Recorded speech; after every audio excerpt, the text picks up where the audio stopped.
Welcome back students. Previous video में हमने use of metals के बारे में पढ़ा था। ओके, और आज हम उसके आगे के पॉइंट्स कंटिन्यू करेंगे। 9.2 is pots made on the potter's wheel. The Copper Age was the age of many new inventions and rapid changes. The invention of the wheel is the most important among them. It is generally agreed that the wheel was first used by potters. Its use in carts and chariots probably began a little later.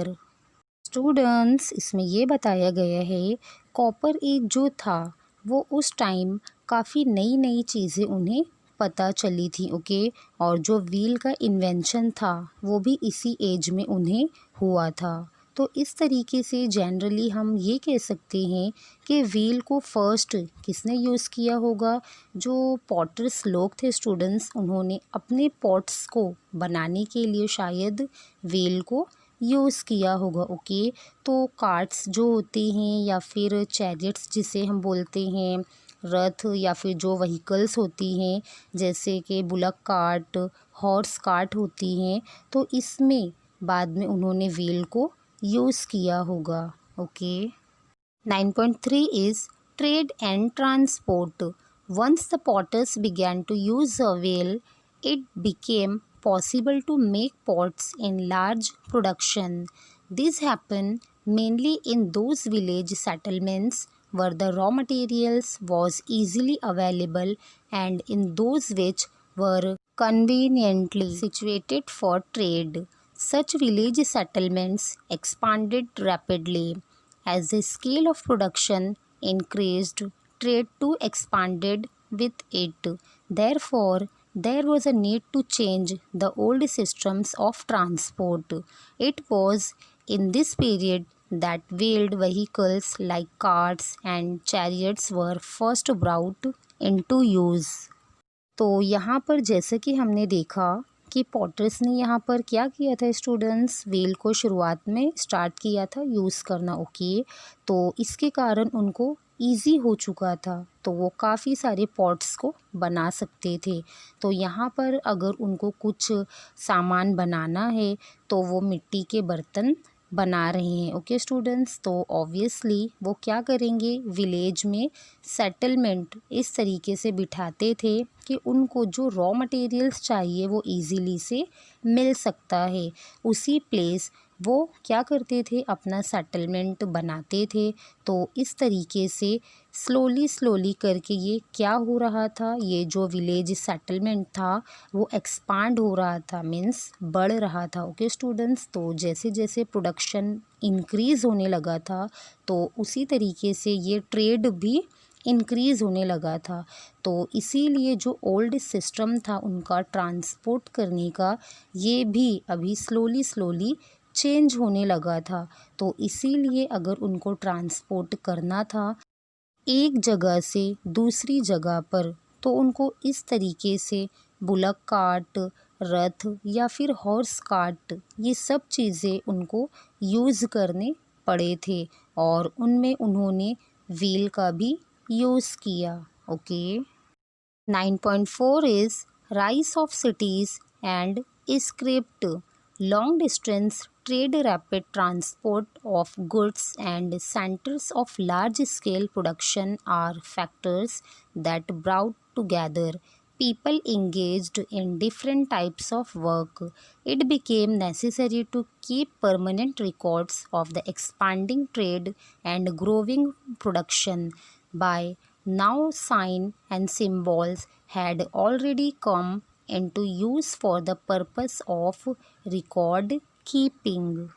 तो जैसे कि यहाँ पर trade increase होने लगा था, transporting increase होने लगा था चीज़ों का, जो चीज़ें वो पीपल स्टूडेंट्स बना रहे थे उसको एक जगह से दूसरी जगह पर लेकर जाना, ये सब चीज़ें अभी होने लगी थी। ओके, तो इनके कारण ज़्यादा से ज़्यादा लोग अपने काम में इंगेज थे, अपने काम में स्टूडेंट्स वो बिज़ी थे।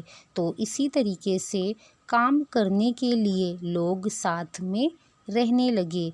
तो यहाँ पर सिटीज़ भी ग्रो होने लगी थी, तो इसीलिए उनको यहाँ पर ज़रूरत पड़ने लगी कि जो भी वो काम कर रहे हैं या फिर वो ट्रेड को इंक्रीज़ कर रहे हैं, तो इनके रिकॉर्ड्स रखना भी ज़रूरी था।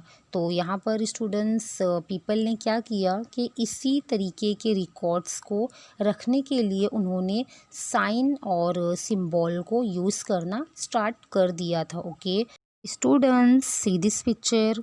Wheeled carts and chariots were first used in Mesopotamia. तो यहाँ पर इस तरीके के स्टूडेंट्स उन्होंने हॉर्स कार्ट, बुलक कार्ट बनाए होंगे। Okay students, see this picture. Harappan civilization, Indus civilization was the earliest civilization on the Indian subcontinent. Wheeled toy carts of that civilization.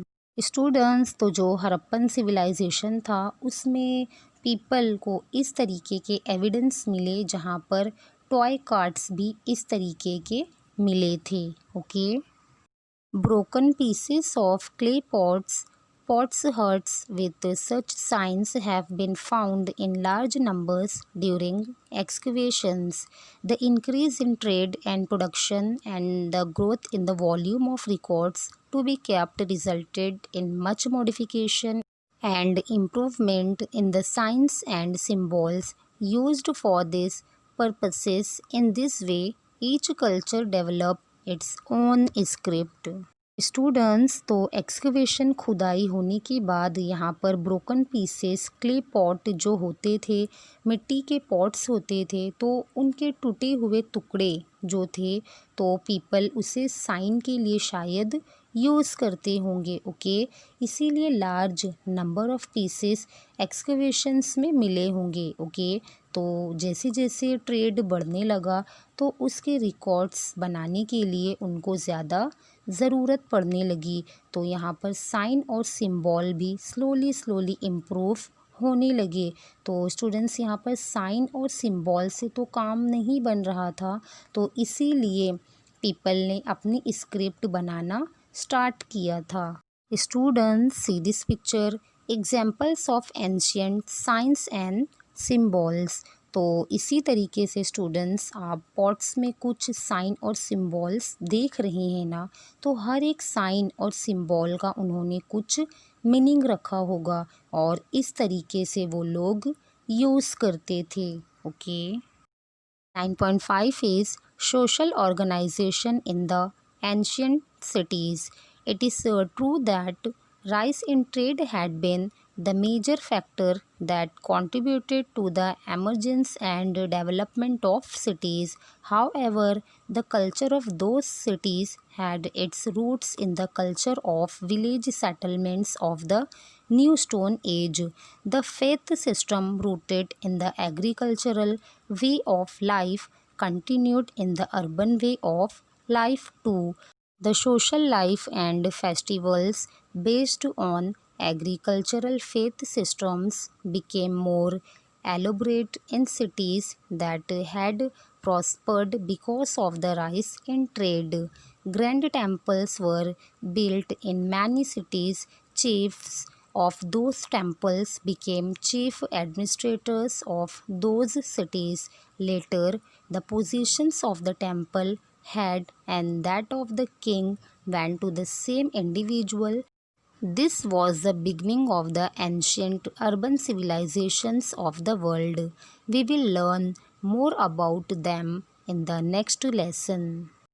तो यहाँ पर हम बोल सकते हैं कि ट्रेड के कारण या फिर कामकाज के कारण यहाँ पर पीपल में या फिर सिटीज़ में स्लोली डेवलपमेंट दिखने लगा था। ओके स्टूडेंट्स, तो उनका कल्चर भी स्लोली चेंज हो रहा था न्यू स्टोन एज से। ओके तो जैसे कि न्यू स्टोन एज में पीपल एग्रीकल्चर कर रहे थे, तो जैसे कि उनकी लाइफ सेट होने लगी थी। ओके स्टूडेंट्स, वहाँ पर तो उसी तरीके से अर्बन एरियाज़ में सिटीज़ में पीपल क्या कर रहे थे, अपने अपने कामों में बिज़ी रहने लगे थे। तो इसी तरीके से अभी जो भी फेस्टिवल्स वगैरह होते हैं तो पीपल ने उन्हें सेलिब्रेट करना स्टार्ट किया था। ओके, तो काफ़ी सारे सिटीज़ में ग्रैंड टेम्पल्स बनना स्टार्ट हो गए थे। तो जो टेम्पल के चीफ्स होते थे, जो कामकाज स्टूडेंट्स संभालते थे टेम्पल का, वही पीपल अपने सिटीज़ को भी संभालते थे। तो उसी को किंग बनाते थे, टेम्पल का हेड बनाते थे। पूरे वर्ल्ड में यही होता था एंशियंट टाइम में। अर्बन सिविलाइजेशन फॉर्म होना स्टार्ट हुआ था। ओके स्टूडेंट्स, तो किस तरीके का उनका अर्बन सिविलाइजेशन था वो हमें देखना है नेक्स्ट लेसन में। ओके, आई होप स्टूडेंट्स कि आपको ये लेसन समझ में आया होगा। तो आप हमारे चैनल को सब्सक्राइब करें, लाइक करें और अपने दोस्तों के साथ शेयर करें। Good bye.